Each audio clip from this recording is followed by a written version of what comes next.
Welcome everyone, welcome back on the SpaceInfo Club podcast. Today we have Chris Brown with us.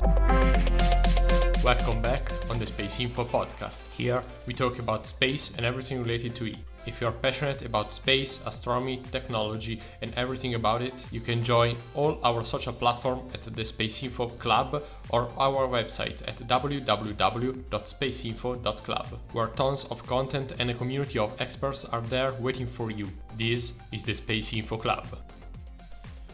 Happy to meet you and to have a conversation about this important topic. Yeah, so maybe you'd like to tell us what you do in your life, what's your main occupation, and why we are here today. Sure. I am what you would call classically a space lawyer, but my background is multi-generation military. My dad was a cryptologist aboard a Navy sub when I was a kid and became a space wrench for NASA. And I grew up watching space launches, being generally interested in both the past and future of the space program. I joined the military myself. I was a military policeman in the United States Army and was one of the, after my service as an enlisted person, several years later, I started college, and my principal occupation there was international relations, understanding the subtle nuances of the Cold War and the space race was a huge part of my particular interests, emerging technologies, sustainable fuels. I had an opportunity to study at the University of Reykjavik, hydrogen fuel cells, at Oxford University, and Aarhus in Copenhagen in Denmark before going to law school at UC Berkeley, where after the normal gamut during your first year of law school, I focused on international law, and my principal research and publications were associated with the collection of resources in outer space, including the moon, asteroids, Lagrange points, and Mars. Yeah. After that, I did some work,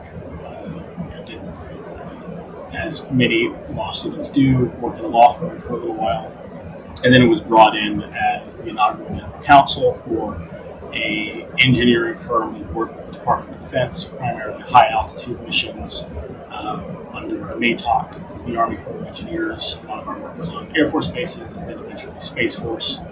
I moved over after my CEO's retirement to Virgin Orbit, where I negotiated the launch contracts for multiple missions, including turning the Newquay Airport in England into Spaceport Cornwall, negotiating the grants, and working with the UKSA and the nations of the UK, Ireland, Portugal, and Spain, developing a racetrack to allow the launch after the launch activities with Virgin Orbit's Launcher One rocket. And then I transitioned to Gatai, which is a robotics space company after Virgin Orbit unfortunately went bankrupt, as their inaugural general counsel, and there were some export control issues, changing their Japanese company to a Japanese American company.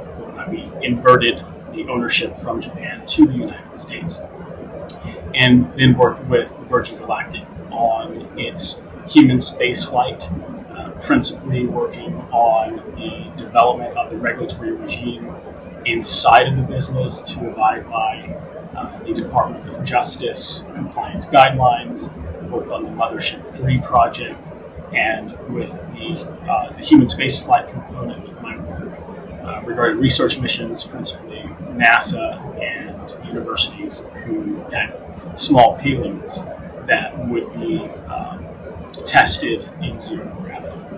So, in addition to the professional element of the work, space law is kind of in the core of both my continued academic and nonprofit interests. I am a futurist, and I run a program called Project Urban Forest. It's a nonprofit. It's designed to educate youth and to provide opportunities for women and individuals from disenfranchised communities to have access to not just technologies, but also funding, so that way they can become a robust partner in this new space environment. So you touched a lot of points, and I'm so excited to ask you about everything, basically. So you started talking about deep space, moon, and also Lagrangian pointer. I heard about it, and you ended up also with your personal experience. I would like to call it, let's say, an institution like the U.S. Army, and with the opportunity to study around the world, also in Europe, where we are now, where I am now, and also with the private sector. So maybe we can start from this last topic, which is trending these months. And so, how do you see the legislative framework about private companies, particularly nowadays? So it's kind of an interesting thing in that the regulatory framework in the United States is governed by two things. One,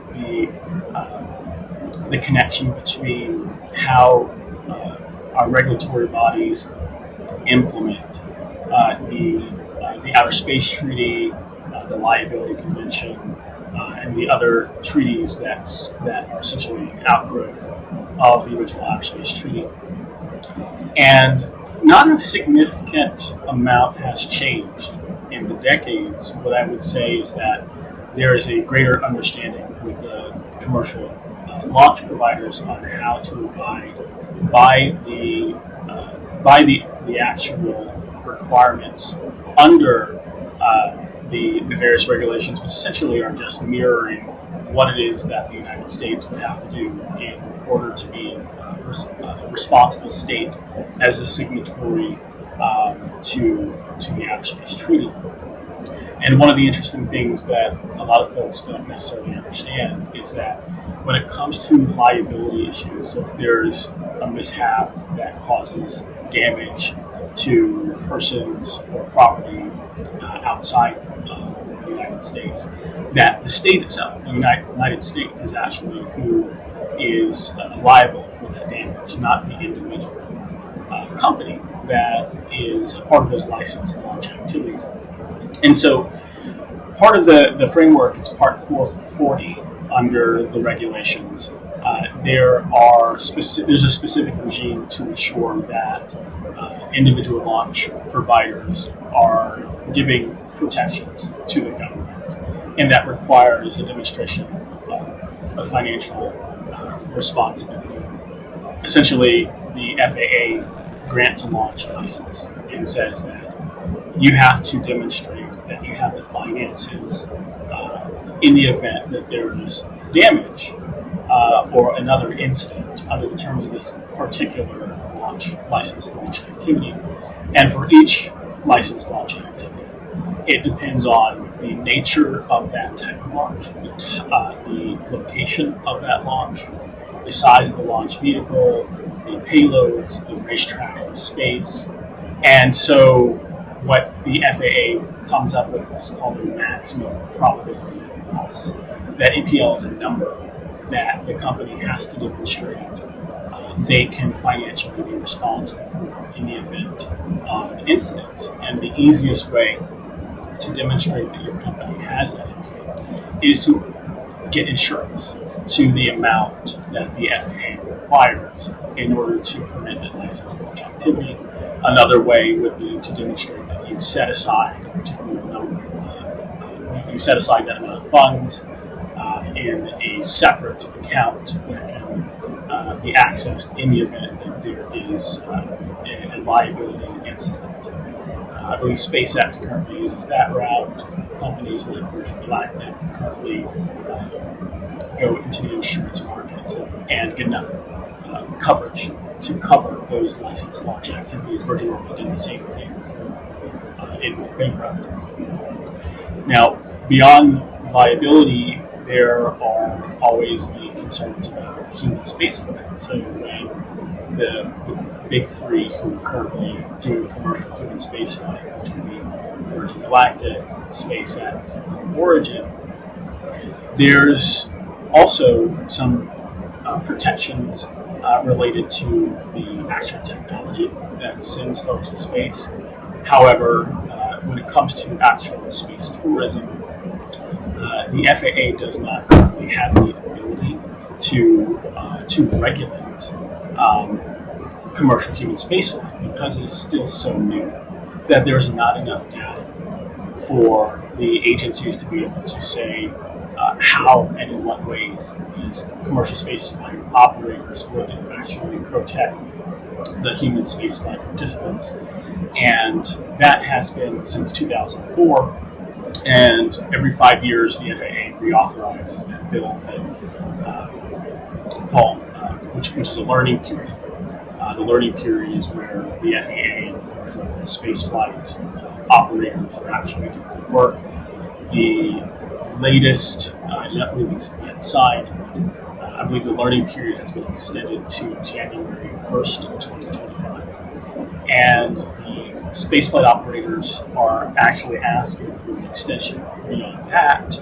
And we'll see what happens, but there will not be a sufficient, in my mind, there will not be a sufficient amount of data for the FAA to start regulating commercial spaceflight, especially since Virgin Galactic has paused its human spaceflight activities. Blue Origin isn't flying there at a clip, and SpaceX isn't flying humans at a clip that will provide enough data to begin regulating those activities. So let's say I'd like to raise a question from the beginning of what you said, and then one from the last part. I start from the beginning, and yes, before you mentioned the insurances, I was going to ask you about this because I don't know, probably in Europe we are much more used to have insurances for basically everything we do. They are a lot more common experience in let's say everyday life. When you buy a car and you start driving it around the roads, you need an insurance at least to cover the potential damage that you could cause to, let's say, a third person if you make an accident, if there is a problem or something like that. You're not always, obliged to have an insurance on your person, but for sure you have to have an insurance or some sort of coverage towards a third person, which can be a material damage or worse. So something like surprised me is the fact that companies are not don't have necessary to have this sort of insurance, but also can give lock some amount of fund and use them to cover the potential damage. And I'm very curious, for example, to know what would happen or what usually happens. Some months ago, some pieces from the International Space Station detached and hit the soil. So is that a case where a specific institution was retained responsible for this? So two things.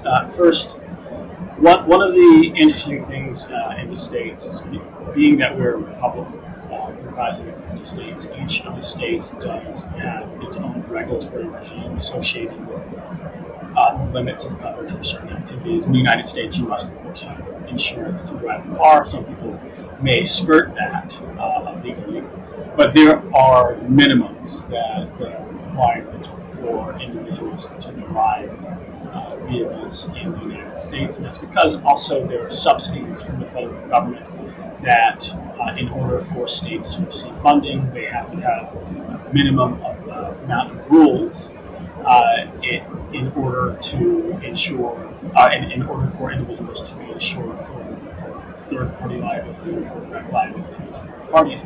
But beyond those minimum rules, then each state promulgates its own regulations associated with the risks, impacts, the political stance of an economic stance of those individual states. Now, when it comes to launch activities, because the state party itself is responsible for damage in other nations, the liability convention absolutely, at least in the United States, requires that all licensed launch activity does have it is regulated by the FAA, and the FAA does issue a license, and each of those licenses has a maximum probability, has an NPL. And so there are absolute requirements to have third-party insurance or other ways of satisfying that NPL for every licensed launch activity in the United States and every licensed launch activity outside of the United States from an American launch service provider, because they are all still regulated by the FAA, and the FAA must still issue the license in order to allow that activity to occur. Now, that may be perceived as a barrier, but the truth is it's necessary in order to ensure that the licensed launch activities are conducted as safely as possible, and that the United States also has an ability to cover funds if it is necessary, that the United States has to pay damages to another state party. Now, although that seems like a hindrance, there's also in the United States called a reciprocal waiver claim, called RWACs. And what that is that for all the individuals who are part of that licensed launch activity, if the government's involved, they're signatory, the licensed launch provider, any applicable customers that can be extended to customers who have an interest in financial or ownership interest in the spacecraft that is being launched, subcontractors that are directly involved in licensed launch activities. And what that does, the RWAC, is that it prevents those individuals who are involved together in that licensed launch activity from suing each other. Instead, it incentivizes them to get insurance in the event there is an issue. And so that way, in the event there's a mishap that causes damage, that they don't sue each other, they still have the freedom to contract their future launch missions, and they're not allowing litigation to get in the way of future activity. That's the way for the government to incentivize these commercial actors to work together to continue working on space-related activities. Now, after the threshold that's been given with your maximum probability of loss, let's say it's a $5 million insurance policy, the FAA would then seek appropriations from Congress in the event there's a mishap that's beyond the insurance coverage. And Congress, subject them to appropriations, would pay for the remaining damages because ultimately the United States, as a state party to the treaty, is ultimately responsible under the Liability Convention to any damages caused to another state, up to I believe it's approximately to today's inflation about $3 billion. Anything after that would then go back to whoever is the liable party. But to be frank, if there is damage of $3 billion, I think that we would be having different conversations about commercial spaceflight. Now, the other thing that you brought up was okay. So something fell from the ISS. It damaged some private property. The liable state would be is always going to be liable for that damage. So if there is a spacecraft on orbit, and I don't want to go into the specific circumstances of the recent incidents, but I'll give some clarity. So in the event that there is some damage caused by a re-entering spacecraft, let's say it is a U.S. spacecraft that re-enters and lands in the UK, and it damages a farm, it is clear that this on-orbit spacecraft belonged to let's say it's an American company to make it not too terrible. It depends on the limits of the insurance. It depends on what on-board insurance is involved there. That individual spacecraft owner may want to seek recompense from this, let's say this launch provider put it into the wrong orbit, or even if it wasn't right orbit, if there was some sort of technical fault on orbit, it would ultimately be about who's involved and whose insurance will cover it, and hopefully they would have insurance for that spacecraft for an on-orbit anomaly that ultimately causes damage on the ground. Now, a tricky thing is what happens if it's a U.S. space launch service provider. It is a U.S. Spacecraft manufacturer, and the satellite lands on a farm in Nebraska. State liability under the liability convention is liability for other nations, not for itself. And so again, we're going back to the treaty and then the insurance, and it's very difficult for it's impossible really for the individual who had damage in Nebraska to go after the governments under the treaty. What they would have to do is that they would have to sue them in tort, and they would have to prove negligence that the government, the launch service provider, or the spacecraft manufacturer did something negligently that ultimately resulted in the damages on the ground. How do you prove negligence in space? You can't exactly send a team up there and say, hey, this orbit is actually not the right orbit where it was. Like, did you actually see how, in fact, this incident occurred? And do you have sufficient amount of information to demonstrate that it was the fault of some other party to repair the damage that occurred on your property? So yeah, I think that this would be basically impossible to prove this thing, and maybe in the future there will be a constellation of satellites just to track objects in space, something today we only make with radars for space debris, but I don't know what will happen in the future. And a question that came to my mind while you were talking. So is this the reason why, for example, the space shuttle was allowed to be piloted only by American citizens? No. So NASA is a civilian government entity because of government funds.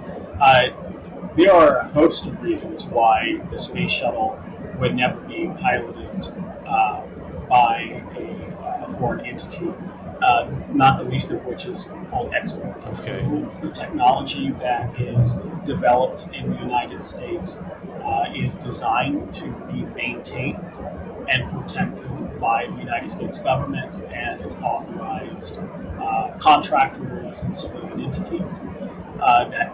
And there are certain exceptions when it comes to access to technology to allies, but those are all protected under certain rules, under certain export control regulations, not to include even access to this information in the United States.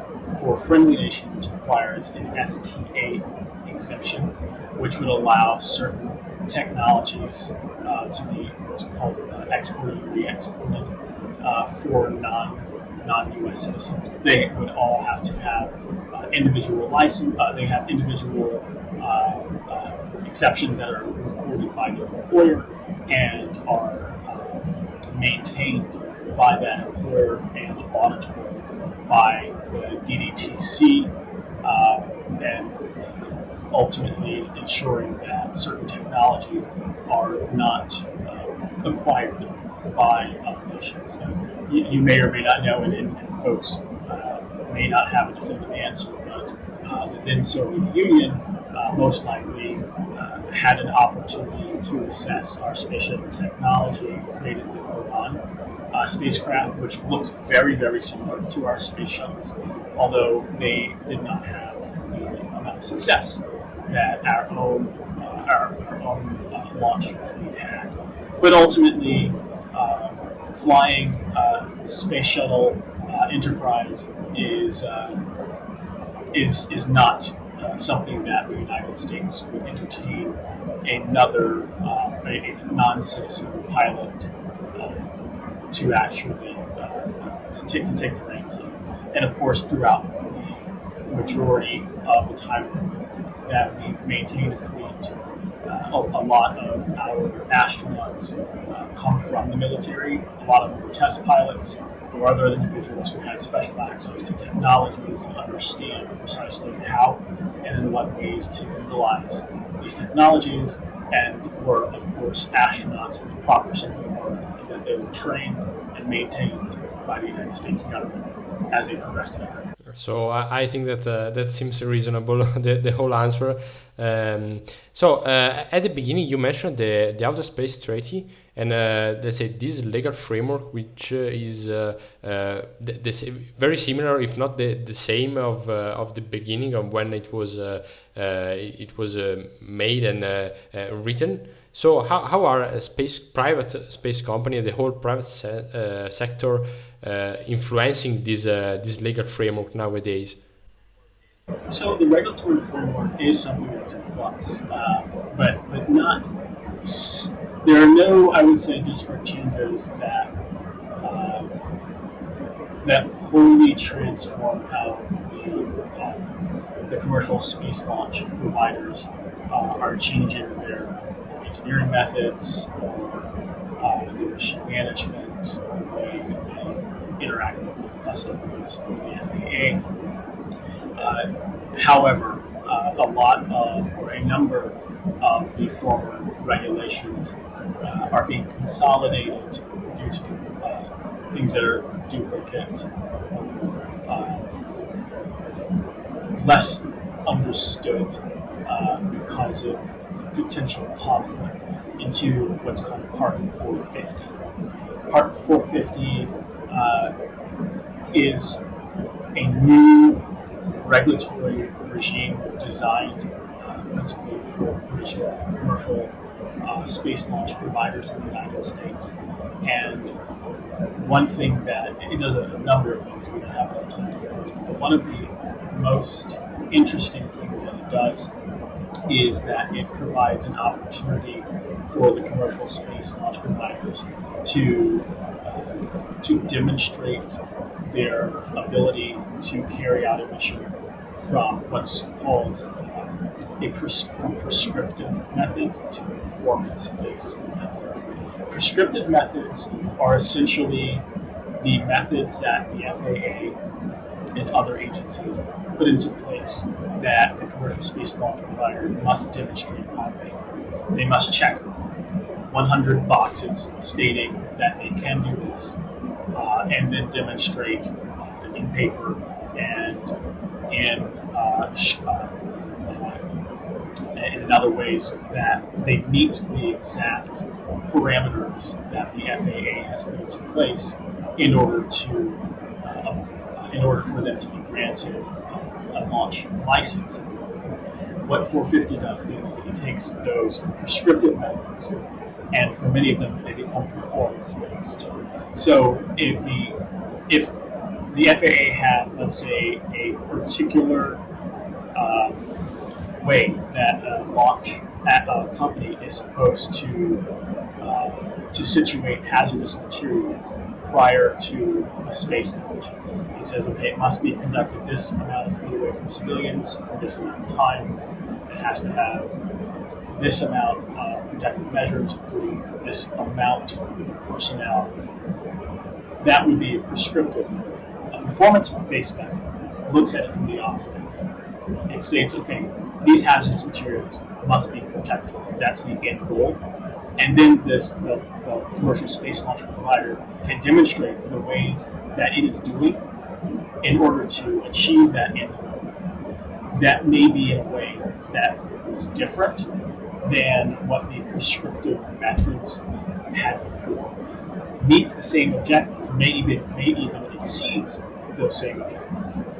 Now, what that does is it potentially allows a creative team on the commercial side to meet the end results of what's necessary to actually get that license, but doing it better, possibly costing less money, and potentially even deriving new methods that other companies would want to adopt because it saves money, time, and is more safe.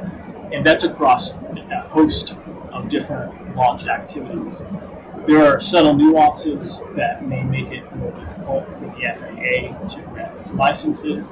The reason why is because the FAA may be used to a prescriptive model that just checks the boxes. If they check all those boxes, it's easier to get a license.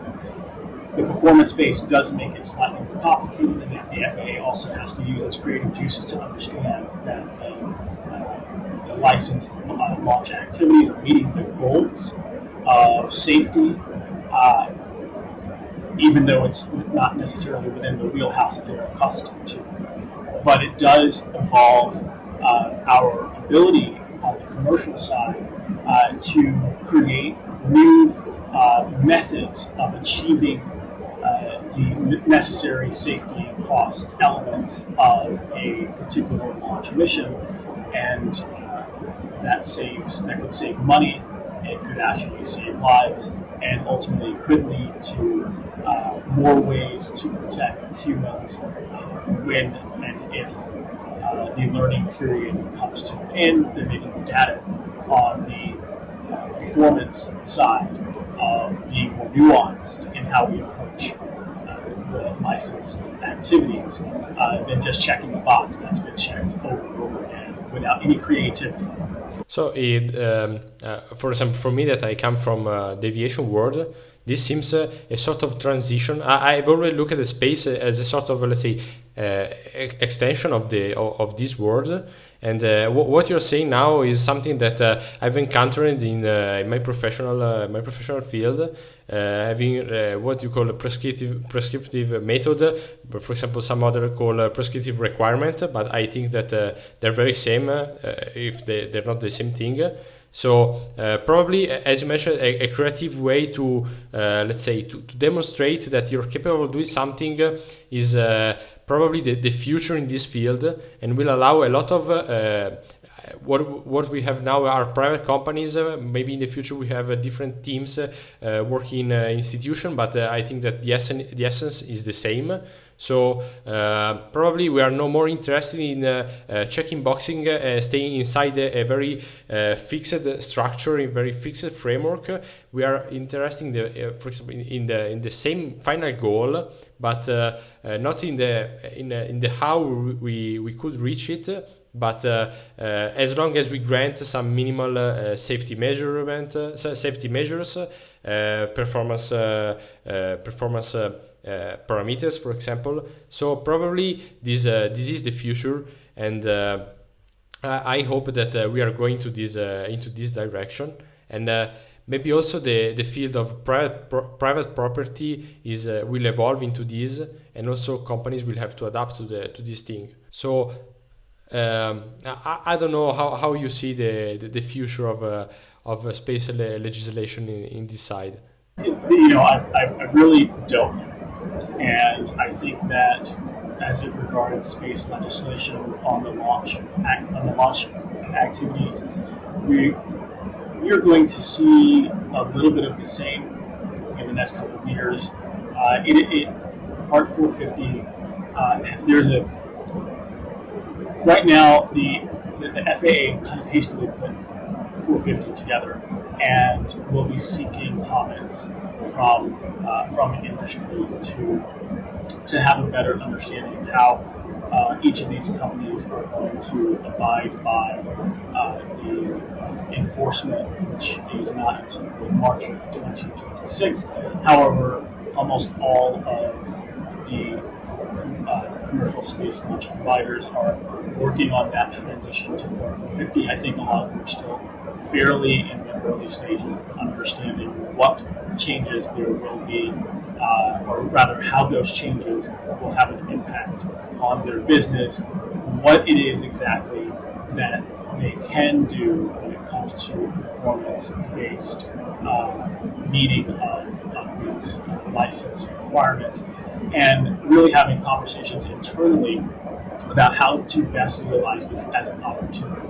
And so workshopping ideas that could potentially save money, create better in-house safety regimes, but also laying forward a path creatively that positions that company to perform well under the requirements of 450. And later this year, the FAA is gathering a host of really talented American space lawyers to discuss 450, what's called 450 Spark.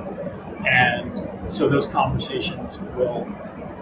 Part of the challenges that the commercial space launch providers have is in really coming together, hopefully in-house with consultants if necessary, to discuss what the potential upsides to moving from a prescriptive to a performance-based way of meeting the FAA's requirements in order to receive the launch license. And I really think that with some real clear understanding of how mission management occurs, how their engineering, their site layouts, security methods, understanding export control, in particular for launch service providers who work with foreign customers who plan to launch on foreign soil, that they take a fine comb to their existing operations and remove as many redundancies and inconsistencies as possible, and hone in on the end objective of what the FAA is requiring under performance-based activities that could enhance the industry, ensure greater safety for those involved in the licensed launch activities, and of course also to save money while doing some really untested things moving forward. 450 Spark later this year will bring together a contingent of extraordinary space lawyers and other interested individuals in assessing potential gaps in Part 450, highlighting some strengths, and perhaps helping to fine-tune the 450 so there are as few bumps as possible when it is fully in effect in 2026, and also providing the FAA with a significant understanding of what the industry needs from them when it comes to reviewing these performance-based operations. One thing that is pretty much well known is that the FAA's resources are stretched pretty thin, and frankly, they could use a budget personnel boost to allow for a better assessment of these performance-based measures, and also to have more personnel to review these applications for licensed activities, especially as companies like SpaceX are growing so rapidly that the FAA cannot put enough attention on the remaining launch providers in a way that will increase competition and ensure that the licensed activities themselves are properly analyzed by the regulator such that we can start moving more quickly and efficiently in launching satellites to space and honoring what we are hoping to do with the Artemis Accords and moving massive people to the moon. Yeah, because what seems to me, but I think that probably that's what it is in reality, is that we've been used to launch satellites from Earth to our orbit, basically, and few to deep space. And putting satellites into orbit is almost a standard maneuver But what's not common and what is becoming more and more frequent, particularly you mentioned SpaceX, is launching new vehicle with new missions, with new mission profiles, doing different things. So I think that this must be very complicated to be analyzed on the regulatory framework, under the safety profile, and also you have to meet both the company's requirements. So, for example, in this case, what SpaceX aims to do, but also what the authority wants SpaceX to do on the other side. And I think there is no standard nowadays on how to efficiently perform this activity. It can be a challenge, and one of the good things to keep in mind is that even though the FAA's resources are stretched, they're an amazing group. They're exceptionally talented. They know what they're doing. It's just they don't have the personnel. And the way the regulations are currently drafted and produced is too slow. Even though I don't work for SpaceX, but SpaceX does design their vehicles in between launches at a pace that perhaps is just too quick for the regulator to respond to. If you agree to license a particular launch vehicle, and that vehicle is then changed radically a few months after its approval, you have to relicense it under certain circumstances, and that takes time. And that's also a good thing for SpaceX. They're learning, living on the fly. They're doing good work. They're changing the design to ensure that they've got the best technology to launch the spacecraft and also to land it, having as minimal of an environmental impact as is possible with such a large launch vehicles. But that the complexity involved with changes, the government is not at this point designed to move as fast as our commercial space launch providers. So maybe you'd like to give us a little perspective also in what's happening inside the Virgin Galactic on this under the point of view. So I'm here in my personal capacity, not representing any company, but I'll state that at the moment, Virgin Galactic has halted its human space flight activities while it is developing its Delta class spaceship, which is to come online in 2026 for testing. Yeah, so I think that we are all very curious to see what will happen in the future, and I think that we have touched a lot of topics today, and I don't know if you want to say something else about this so fascinating topic. So I'm very curious about everything you said about space law, and I think it's so interesting because people usually say this argument as something that drags the development, but I don't see it like this, because you need to have a target, to have a goal to move towards, but you also need something, and also people that allows you to chase your goals. So I think this is a fundamental topic for what space will become in the future.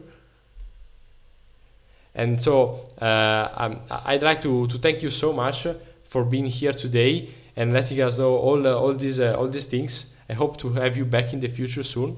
So thank you, Chris Brown. That sounds great. I appreciate it, Sebastian.